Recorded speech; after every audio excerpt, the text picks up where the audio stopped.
देखिए बच्चों, पिछले वीडियो में हम लोगों ने वैद्युत अपघटनी सेलों के बारे में पढ़ा तथा वैद्युत अपघटन के उत्पादों पर हम लोगों ने चर्चा की। आज हम लोग जो टॉपिक लेके आए हैं वो है बैटरियाँ। देखिए बच्चों, बैटरियाँ क्या होती है? एक प्रकार से बैटरियाँ सेलों का संयोजन होता है। कहने का मतलब है बैटरियों में क्या होता है, एक या एक से अधिक जो सेल होते हैं वो आपस में श्रेणी क्रम रूप से जुड़े रहते हैं, यानी श्रेणी क्रम रूप में क्रमबद्ध रहते हैं। और जो ये बैटरियाँ होती है, बैटरियों को भी विद्युत के सोर्स के रूप में या ये कह सकते हैं विद्युत के स्रोत के रूप में काम में लिया जाता है। देखिए बच्चों, जो बैटरियाँ होती है वो एक तरीके से इनमें भी गैल्वेनिक सेल ही होता है, इनको भी हम विद्युत के स्रोत के रूप में काम में ले रहे हैं। क्लियर है? तो देखिए ध्यान दीजिएगा, बैटरियाँ क्या होती है। देखिए, बैटरी या सेल का उपयोग विद्युत के स्रोत के रूप में किया जाता है। ये गैल्वेनिक सेल ही होते हैं जिनमें उपापचयी अभिक्रिया की रासायनिक ऊर्जा को विद्युत ऊर्जा में परिवर्तित किया जाता है। तो देखिए बच्चों, बैटरियों में क्या होता है, गैल्वेनिक सेल की तरह ही यहाँ पे भी रासायनिक ऊर्जा को विद्युत ऊर्जा में बदला जाता है। आगे ध्यान दीजिएगा, सामान्यतः बैटरी में एक से अधिक सेल श्रेणी क्रम में जुड़े होते हैं। अभी मैंने आपको बताया कैसे क्रम में जुड़े होते हैं, श्रेणी क्रम में जुड़े हुए होते हैं, जिससे अधिक विद्युत धारा प्राप्त होती है। कहने का मतलब है एक या एक से अधिक जो सेल होते हैं वो आपस में एक श्रेणी के रूप में श्रेणी क्रम रूप में जुड़े होते हैं, जिससे अधिक विद्युत धारा हमें प्राप्त होती है। आगे देखिए, बैटरी हल्की तथा सुसंबद्ध यानी कॉम्पैक्ट होनी चाहिए। देखिए बच्चों, ये कहा जाता है कि जो बैटरी हम लोग काम में ले रहे हैं वो कैसी होनी चाहिए, वजन में हल्की होनी चाहिए, सुसंबद्ध होनी चाहिए, कॉम्पैक्ट होनी चाहिए। क्लियर है? आगे देखिए, बैटरी को प्रयोग में लाते समय इसकी वोल्टता में अधिक परिवर्तन नहीं होना चाहिए। यानी बैटरी ऐसी होनी चाहिए जिसको जब हम उपयोग में ला रहे हैं तो इसकी वोल्टता में अधिक परिवर्तन नहीं होना चाहिए। यानी हमारी बैटरी कैसी होनी चाहिए जिसे हम काम में ले रहे हैं, बैटरी हल्की होनी चाहिए, सुसंबद्ध होनी चाहिए, इसके अलावा उसकी वोल्टता में किसी भी तरीके का परिवर्तन नहीं आना चाहिए। आगे देखिए बच्चों, अब हम बात करें इनके प्रकारों की, तो बैटरियां मुख्यतः दो प्रकार की होती है। मुख्य रूप से बैटरियों को दो भागों में बांटा गया है। पहला है प्राथमिक बैटरियां, और प्राथमिक बैटरियों को नॉर्मली सेल भी कहा जाता है। देखिए ध्यान दीजिएगा, प्राथमिक बैटरियां इन्हें सेल भी कहा जाता है। और दूसरी होती है द्वितीयक बैटरियां, जिन्हें संचायक बैटरियां भी कहा जाता है। देखिए बच्चों, प्राथमिक बैटरियां क्या होती है? प्राथमिक बैटरियां ऐसी बैटरियां होती है, या हम ये कह सकते हैं कि ये ऐसे सेल होते हैं जिन्हें केवल एक बार ही उपयोग में लाया जाता है। कहने का मतलब है कि इनमें जो अभिक्रिया होती है, जो उपापचयी अभिक्रिया संपादित होती है वो एक बार ही होती है, यानी इनको दोबारा उपयोग में नहीं लाया जा सकता है।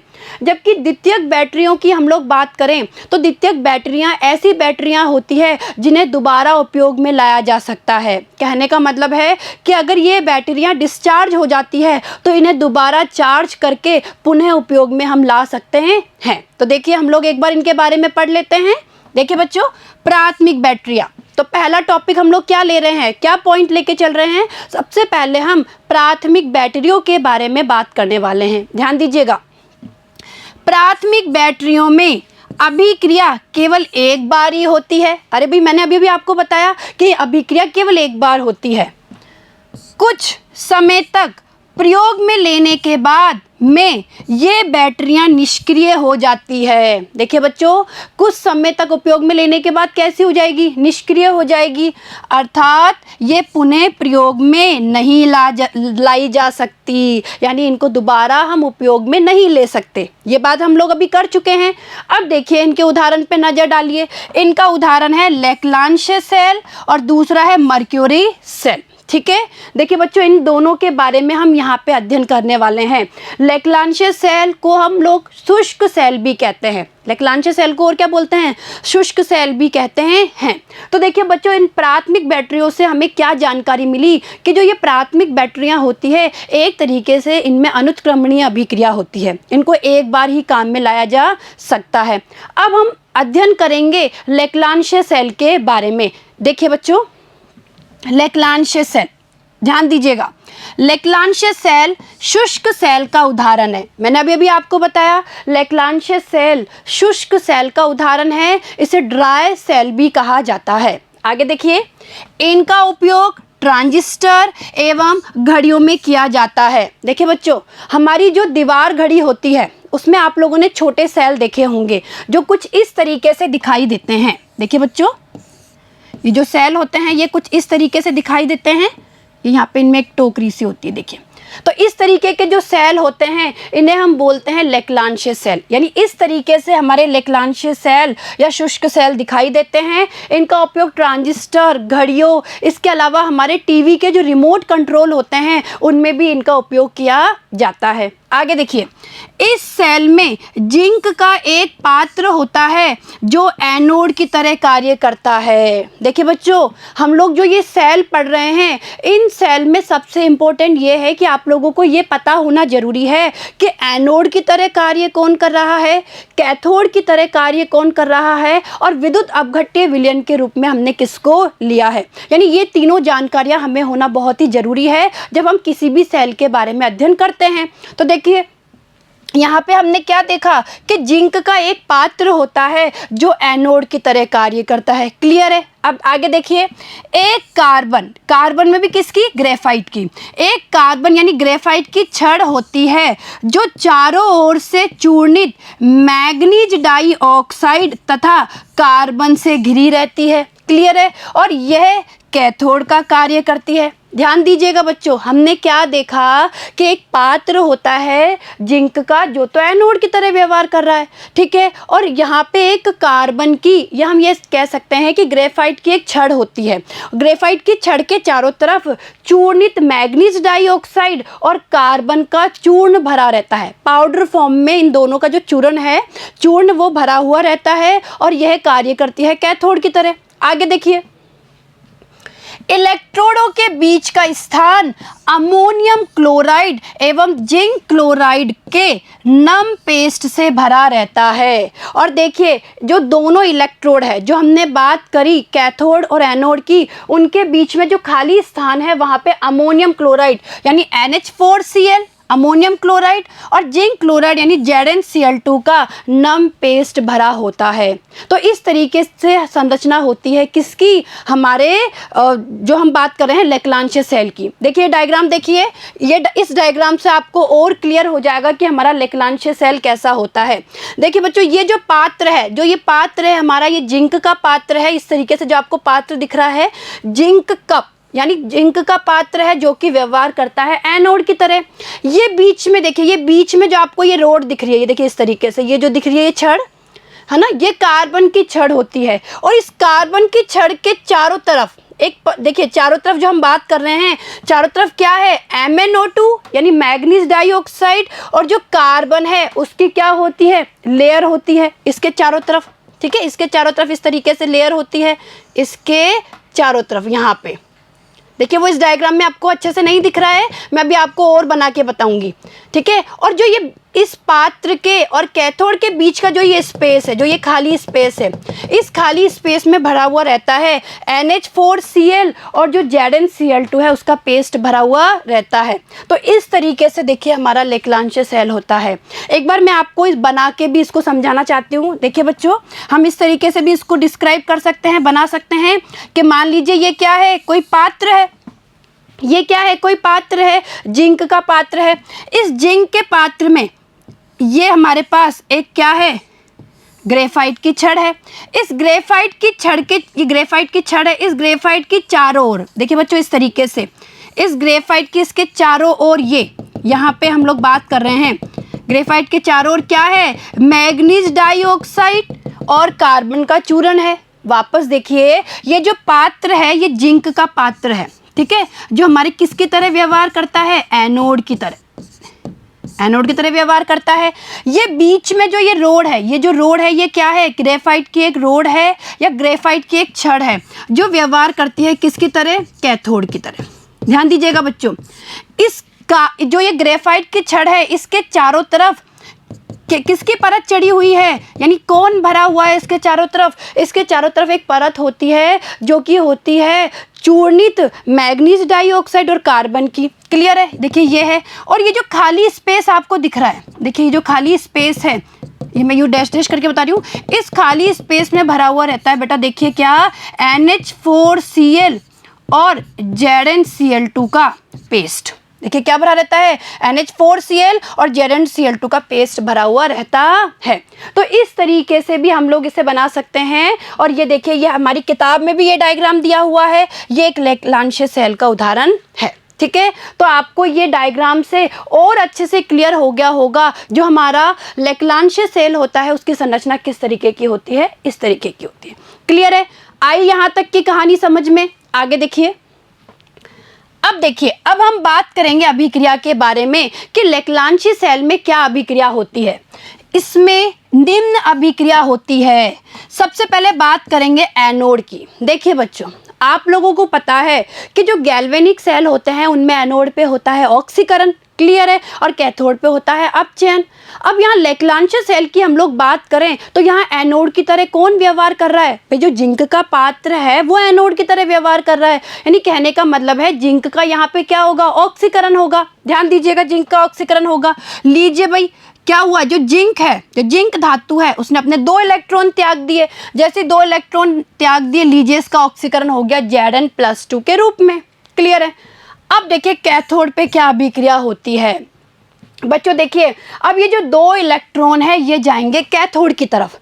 अब कैथोड पे क्या अभिक्रिया होगी? देखो बच्चों, कैथोड पे जो ग्रेफाइट रोड के चारों तरफ मैग्नीज डाइऑक्साइड है MnO2, ये अभिक्रिया में भाग लेगा। देखिए कैसे भाग लेगा, MnO2 और जो अमोनियम आयन है, देखिए बच्चों ये अमोनियम आयन कैसे आया, ये अमोनियम आयन मिला है हमें NH4Cl से, क्योंकि हमें पता है NH4Cl जब टूटता है आयनों में तो कैसे टूटता है, NH4 तो टूटता है प्लस में और Cl टूटता है माइनस में। क्लियर है? हम बात कर रहे हैं कैथोड पे अभिक्रिया की। लीजिए भाई, MnO2 और NH4 प्लस जो अमोनियम आयन है और ये जो इलेक्ट्रॉन है जो निकले हैं वो इलेक्ट्रॉन यहाँ आ जाएंगे और आपस में अभिक्रिया करके देखिए कैथोड पे क्या क्या बन रहा है। एक तो बन रही है अमोनिया, क्या बन रही है, अमोनिया बन रही है, और एक बन रहा है MnOOH। क्या बन रहा है, MnOOH बन रहा है। ठीक है, तो ये आप लोगों को समझ में आई होगी एनोड की अभिक्रिया, कि एनोड पे क्या क्रिया हो रही है और कैथोड पे क्या क्रिया हो रही है। आप लोग ध्यान से देखेंगे, एनोड पे ऑक्सीकरण हो रहा है। क्लियर है? और अगर कैथोड की बात करें तो कैथोड पे हो रहा है अपचयन। देखिए बच्चों, कैथोड पे अगर आप देखेंगे तो जो मैग्नीज है, कैथोड पे जो मैग्नीज है, ये मैग्नीज जो यहाँ पे +4 अवस्था में है वो यहाँ पे +3 अवस्था में बदल रहा है। कहने का मतलब है कैथोड पर मैग्नीज +4 से +3 ऑक्सीकरण अवस्था में अपचयित हो जाता है। आई बात समझ में यहाँ तक? यानी इस पे ऑक्सीकरण हो रहा है, यहाँ पे अपचयन हो रहा है। आगे ध्यान दीजिएगा, अभिक्रिया में उत्पन्न अमोनिया। देखिए बच्चों, अभिक्रिया में जो ये अमोनिया उत्पन्न हो रही है ये Zn+2, ये जो Zn+2 आयन है इनके साथ एक संकुल बनाती है। संकुल का मतलब है उपसे संयोजी यौगिक, वो बनाती है। और कौन सा उपसे संयोजिक यौगिक बनेगा, ये वाला। देखिए ZnNH3, फिर ये होल की मतलब इसके ब्रैकेट के बाहर 4 है और इस पूरे पे आवेश है +2। तो यानी इस संकुल का निर्माण होता है जब ये अमोनिया Zn+2 से अभिक्रिया करती है। और ये किस प्रकार का यौगिक है, ये एक उपसह संयोजी यौगिक है। और देखिए बच्चों, हमारे सिलेबस में उपसह संयोजी यौगिक भी है जिनके बारे में हम आगे आने वाली जो हमारी यूनिट है उसमें विस्तार से अध्ययन करेंगे। ठीक है, तो ये उपसह संयोजी यौगिक बनता है, यानी ये संकुल बनता है। सेल का विभव कितना होता है, लगभग 1.5 वोल्ट होता है। ये लैक्लांशियस सेल का क्या होता है, विभव होता है। तो आप लोगों को लैक्लांशियस सेल अच्छे से समझ में आया होगा। आगे देखिए, अब बात कर रहे हैं मर्क्यूरी सेल के बारे में। देखिए बच्चों, मर्क्यूरी सेल क्या होते हैं, जो हमारे हाथ की घड़ी होती है उसमें आप लोगों ने छोटे छोटे सेल देखे होंगे। देखिए इस तरीके से छोटे से सेल होते हैं, इस तरीके से दिखते हैं, इन्हें कहा जाता है मर्क्यूरी सेल। ठीक है, आज हम इनके बारे में अध्ययन करेंगे, मर्क्यूरी सेल के बारे में। तो देखिए बच्चों, मर्क्यूरी सेल का उपयोग श्रवण यंत्र, घड़ियों आदि जैसी विद्युत की कम मात्रा की आवश्यकता वाली युक्तियों में किया जाता है। ठीक है, यानी विद्युत की कम मात्रा वाली युक्तियों में करते हैं। इसमें जिंक मर्क्यूरी अमलगम एनोड का, देखिए एनोड का कार्य कौन कर रहा है, जिंक मर्क्यूरी अमलगम यानी ZnHg। ठीक है, देखिए बच्चों ये तो आप लोगों को पता होगा कि जब मरकरी के साथ किसी और धातु को मिक्स किया जाता है तो अमलगम बनता है, उसे क्या बोलते हैं, अमलगम। तो ये जिंक मरकरी अमलगम, इसे ऐसे भी लिख सकते हैं हम, जिंक Hg अमलगम। तो ये जो जिंक Hg अमलगम है ये तो यहाँ किसकी तरह व्यवहार कर रहा है, एनोड की तरह, एनोड का। ठीक है, और HgO एवं कार्बन का जो पेस्ट होता है वो कैथोड का कार्य करता है। क्लियर है। अब देखिए KOH एवं ZnO का पेस्ट यहाँ पे विद्युत अपघट्य होता है। तो देखिए ये चीज़ आप बिल्कुल समझ लेना कि एनोड क्या है, जिंक मरकरी अमलगम है जो एनोड की तरह व्यवहार कर रहा है। कैथोड क्या है, HgO एवं कार्बन का जो पेस्ट है वो कैथोड की तरह कार्य कर रहा है। और विद्युत अपघट्य क्या लिया है, KOH एवं ZnO का जो पेस्ट है उसे यहाँ पे विद्युत अपघट्य के रूप में लिया गया है। आगे देखते हैं। अब आगे देखिए ये आपको इसकी संरचना प्रदर्शित की गई है। ठीक है बच्चों, देखिए ध्यान से देखिए यहाँ पे जो ऊपर की तरफ आपको दिखाया गया है, ऊपर की तरफ तो यहाँ पे क्या होता है, एनोड होता है, नीचे की तरफ कैथोड है, और बीच में जो येलो कलर का है, ये येलो कलर का जो आपको दिखाया गया है यहाँ पे विद्युत अपघट्य भरा हुआ रहता है। वापस समझिए, देखिए इसकी संरचना में एक बार यहाँ और बना के बता रही हूँ। मान लीजिए ये इस तरीके का दिखाई देता है हमें, क्लियर है, इस तरीके की संरचना होती है। यहाँ नीचे की तरफ देखिए बच्चों ध्यान दीजिएगा, नीचे की तरफ क्या होता है, कैथोड। अब आप देखिए कैथोड किसका बना हुआ है, भाई कैथोड बना हुआ है यहाँ पे HgO एवं कार्बन के पेस्ट का, यानी कहने का मतलब है यहाँ नीचे की ओर भरा हुआ रहता है HgO प्लस कार्बन का पेस्ट। क्लियर है, ये कार्य कर रहा है किसकी तरह, कैथोड की तरह। कैथोड एनोड पे क्या है, जिंक अमलगम। लीजिए भाई यहाँ ऊपर की तरफ, ये मैं यूं करके दिखा रही हूँ, ये यहाँ ऊपर की तरफ इसमें फिल किया हुआ रहता है जिंक अमलगम ZnHg जो मैं कह रही हूँ। और बीच में यहाँ पे बीच में जो ये स्पेस है, ये जो बीच में ये स्पेस है यहाँ पे विद्युत अपघट्य भरा हुआ रहता है। और विद्युत अपघट्य की हम लोगों ने बात की थी। देखिए विद्युत अपघट्य क्या क्या होता है, विद्युत अपघट्य के रूप में KOH एवं ZnO का पेस्ट भरा हुआ रहता है। कहने का मतलब है यहाँ बीच में, यहाँ देखिए बच्चों बीच में ZnO और KOH इसका पेस्ट भरा रहता है। तो देखिए इस तरीके की संरचना होती है हमारी मर्क्यूरी सेल की। समझ में आई ये संरचना आपको, भाई नीचे ये कैथोड है, ये जो जिंक अमलगम है, सॉरी ये एनोड है बेटा, एनोड। जो जिंक अमलगम है वो क्या है, एनोड है, ये कैथोड है, और इन दोनों के बीच में ये विद्युत अपघट्य भरा हुआ रहता है।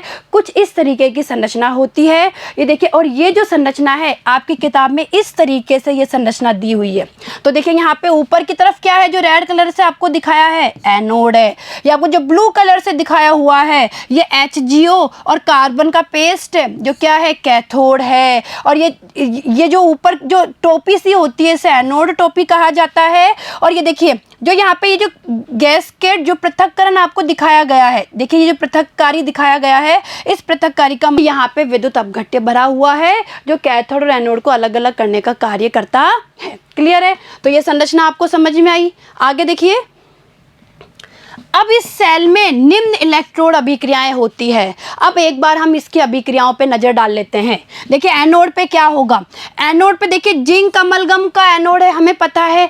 यहाँ पे जो ऑक्सीडेशन होगा वो किसका होगा बेटा, जिंक का ऑक्सीडेशन होगा। ठीक है, तो देखिए क्या अभिक्रिया होगी, ZnHg प्लस 2OH माइनस। अब ये OH माइनस कहाँ से मिले, भाई हमने जो विद्युत अपघट्य लिया था उसमें KOH भी तो था, तो ये OH माइनस वहां से KOH से मिला है। ठीक है, तो लीजिए भाई इन दोनों ने अभिक्रिया करके क्या बना लिया, ZnO बना लिया, H2O का निर्माण हुआ और 2 इलेक्ट्रॉन बन गए इलेक्ट्रॉन 2। अब आगे देखिए कैथोड पे देखिए जो HgO था, ये HgO इस जल और ये 2 इलेक्ट्रॉन है इनसे क्या करेगा, अभिक्रिया करेगा, और लीजिए Hg मरकरी बन गई और 2H माइनस का निर्माण हो गया। क्लियर है, ये दोनों अभिक्रिया देखिए, ये अभिक्रिया बेटा आपको याद करनी पड़ेगी एग्जाम के लिए कि एनोड पे किस तरीके से अभिक्रिया हो रही है और कैथोड पे किस तरीके से अभिक्रिया हो रही है। तो देखिए यहाँ एनोड पे हो रहा है ऑक्सीकरण, ठीक है, जिंक का ऑक्सीकरण हो रहा है, और यहाँ पे हम लोग बात करें तो Hg है, इसका क्या हो रहा है, अपचयन हो रहा है। क्लियर है। अब देखिए कंप्लीट अभिक्रिया को, समग्र सेल अभिक्रिया हम लोग कैसे लिख सकते हैं, लीजिए जिंक Hg प्लस HgO, लीजिए बन गया ZnO प्लस Hg, ठीक है। और देखिए सेल विभव कितना होता है, 1.35 वोल्ट होता है, जो संपूर्ण कार्य अवधि में स्थिर रहता है, ठीक है। तो ये तो हमने बात कर ली प्राथमिक बैटरियों के बारे में, या हम कह सकते हैं जो सेल है प्राथमिक सेल उनके बारे में, जिन्हें दोबारा चार्ज नहीं किया जा सकता, या ये कह सकते हैं जिन्हें दोबारा काम में नहीं लिया जा सकता। यहाँ पे एक चीज़ आपको ध्यान में रखने की बात है बेटा, जो लेक्लांशियस सेल होता है, लेक्लांशियस सेल कभी कभी क्या होते हैं, लीक होने लग जाते हैं।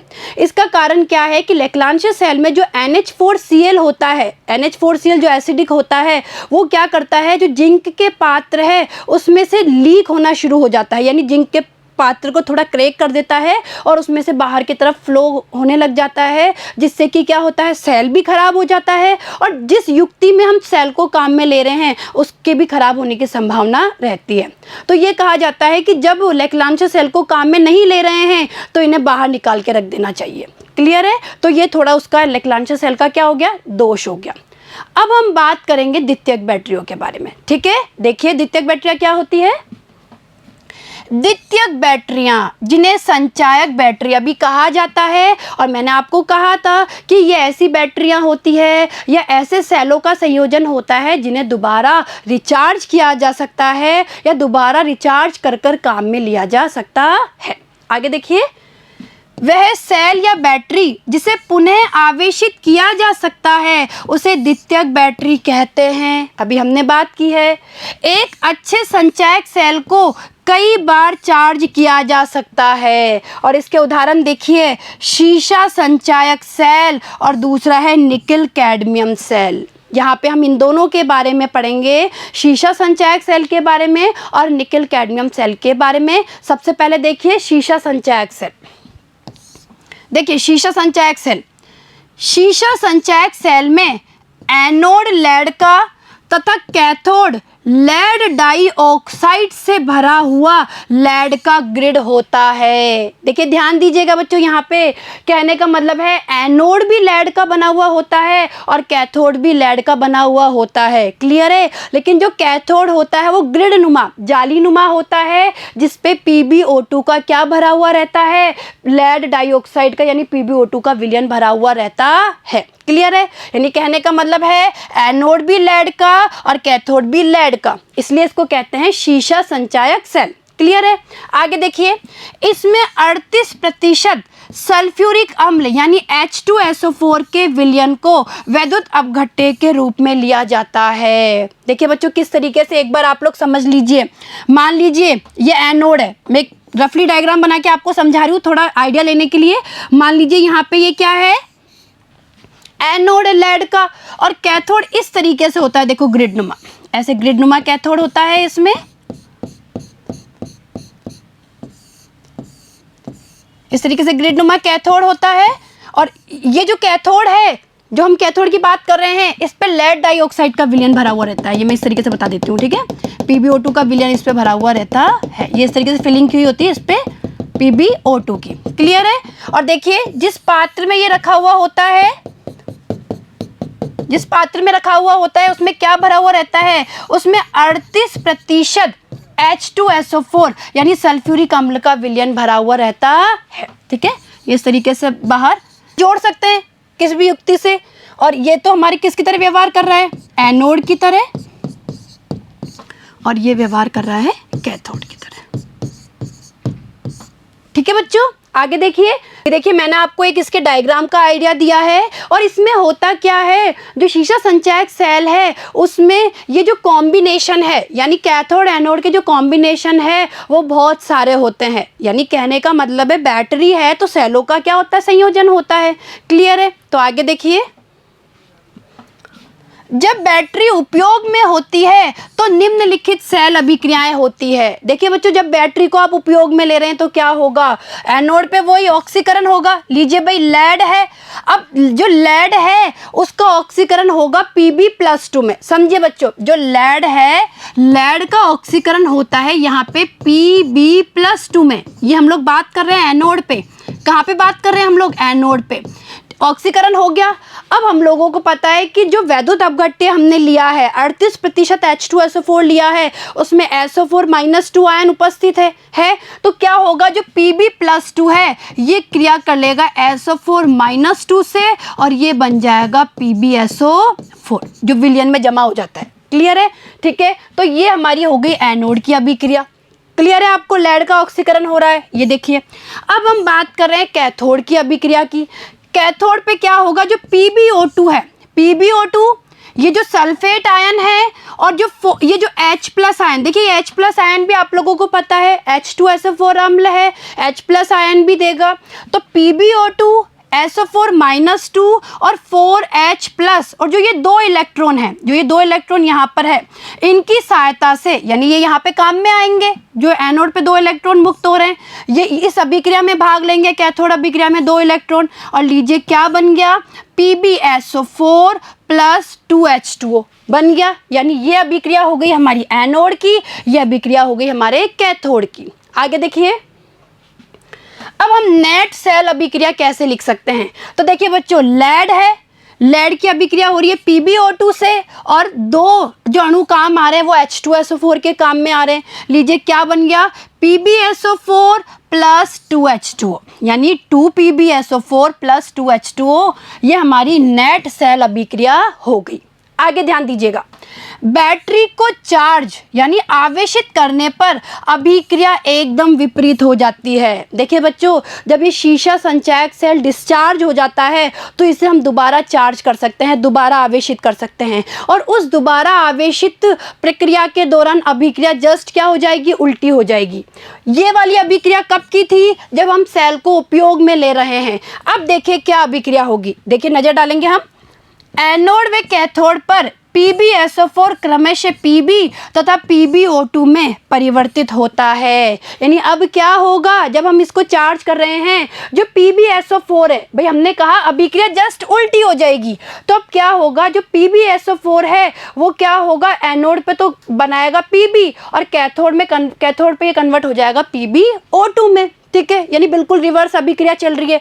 अब देखिए इसमें क्या अभिक्रिया होगी, चार्जिंग अभिक्रिया क्या होगी। देखिए बच्चों, 2PbSO4 + 2H2O और यहाँ पे देखिए लेड + PbO2 + 2H2SO4। तो देखिए बच्चों, ये जो चार्जिंग की अभिक्रिया है ये इसकी जस्ट विपरीत अभिक्रिया है। क्लियर है, आया समझ में।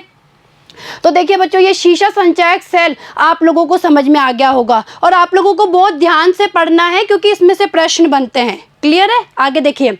अब हम लोग एक बार नज़र डाल लेते हैं इसकी संरचना पर।